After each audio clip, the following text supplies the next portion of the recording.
Sa ilalim ng ilaw, ikaw ang tanglaw. Sa bawat pagkakataong tayo'y magkalapit, di na maitago, di na mapigilan ang pag-ibig na unti-unting sumilay. Sa ilalim ng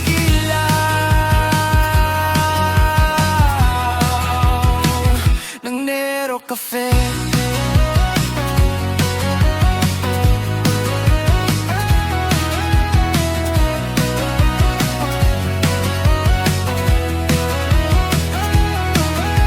Palagi kitang pinagmamasdan habang gumagawa ng latte art. Yung kamay mong kayang pumukong damdaming di ko maipa. Sa gitna ng lungsod, may cafe na hindi lang kilala sa kape, kundi sa mga baristang mga gwapo. Maayos ang tindig at may sariling dating. Ito ang Nero Cafe at dito nagsimula ang kwento ni Roel at Louie. Welcome sa ating mundo ng Pinoy Boy Love Stories. Mga kwentong puno ng kilig, kirot, sikreto at tunay na pagmamahal. Dito, bawat kwento ay may buhay. Bawat karakter ay may puso. Bawat eksena, may emosyong tatamang diretso sa'yo. Kung mahilig ka sa mga BL na may halong drama at unexpected twist, nasa tamang lugar ka. Huwag mong kalimutang mag-like kung nagustuhan mo ang kwento. Mag-comment para malaman ko ang iyong reaksyon at ang iyong suggestion. At syempre, mag-subscribe para sa mga susunod na episode at bagong kwento. Huwag niyo rin kalimutang i-click yung notification bell para hindi nyo ma-miss yung mga bagong stories. Tara, simulan na natin ang kwento sa araw na to. Uy, sa'yo pala ako naka-assign sa bar station. Ako si Louie. Unang araw pa lang, magkatabi na sila sa training.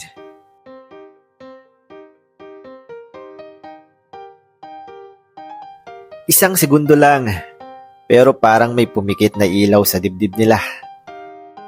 Sa bawat shift, mas nagiging natural ang pagiging magkasama. Partner, parang biro lang. Louie, ikaw na sa grinder? Done na, partner. Pero sa bawat banggit, may kakaibang init. Madalas, nagkakabanggaan sila sa likod ng counter. Sorry rin.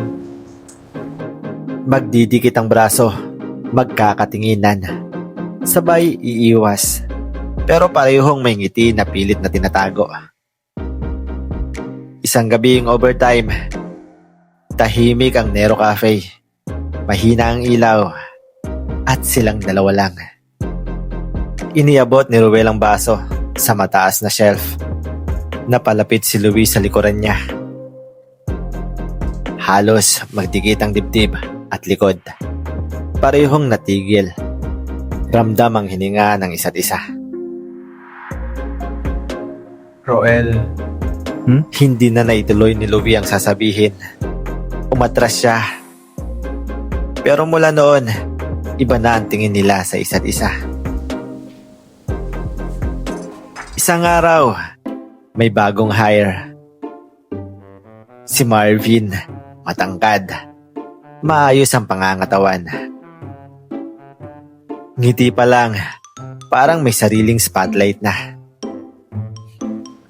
Hi everyone, ako si Marvin, bagong barista. Sana maging maganda ang samahan natin. Mabilis naging close si Marvin kay Louie.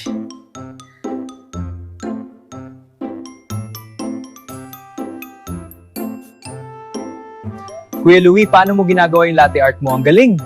Practice lang yan. Si Roel nga mas magaling eh. Lahat ng tanong tungkol kay Roel. Unti-unting may kumirot sa dibdib ni Louie.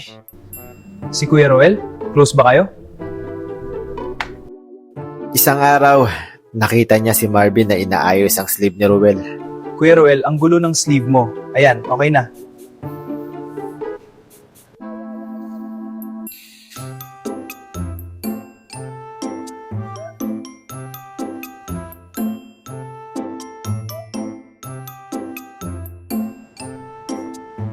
Careful, baka mabasag mo yan. Wala. Iniisip ko lang yung order. Pero ang totoo, Selos yun. Mas naging tahimik si Ruel. Mas naging magulo si Louie. Pero sa bawat galaw, nagkakatagpo pa rin ang kanilang mga mata. Isang gabi, closing shift, nagkasabay ang kamay nila sa isang baso. Hindi agad bumitaw.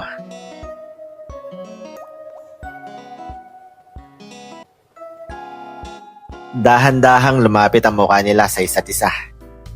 Ramdam ang hininga na halos magdikit ang labi. Halos.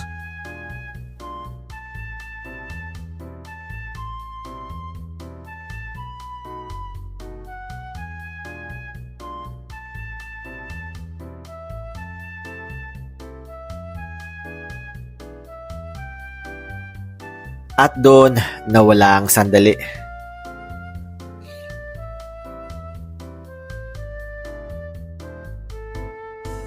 Walang umamin. Pero ramdam ng lahat. Si Marvin, alam niyang may kakaiba sa dalawa. Si Louie, natatakot mawala si Ruel. Si Ruel, ayaw masira ang meron sila. Pero habang tumatagal, lalo silang nahuhulog sa bawat banggaan, sa bawat titig, sa bawat halos nakaw na halik. Isang gabi matapos ang shift, lumabas si Louie sa likod ng cafe. Sumunod si Ruel, tahimik ang gabi.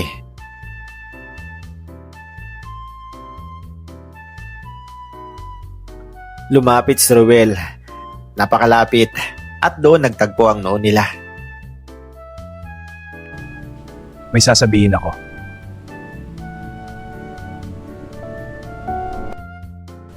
Mahal na kita. Akala ko ako lang. Hindi pa rin sila naghalikan. Pero pareho nilang alam.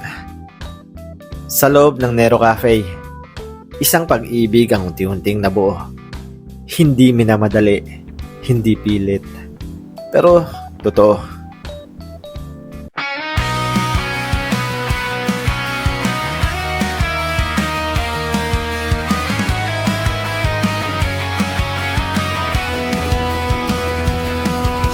Partner?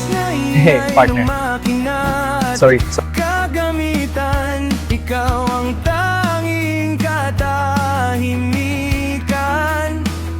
Sa bawat tasa ng kape na tangan, ikaw ang tamis na di mapigilan.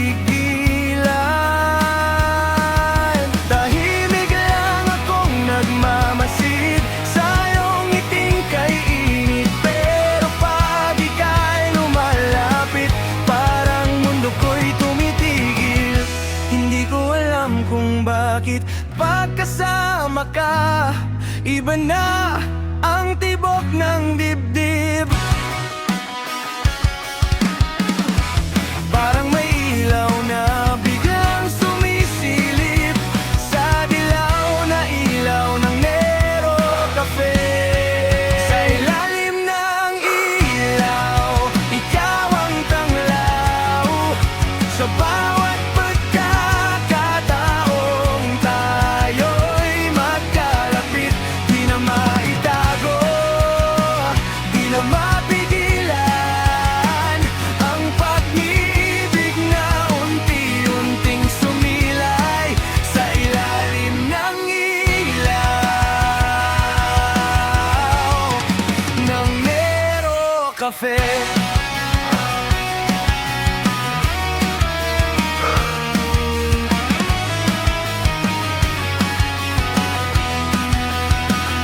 Palagi kitang pinagmamasdan habang gumagawa ng latte art. Yung kamay mong kayang pumukaw ng damdamin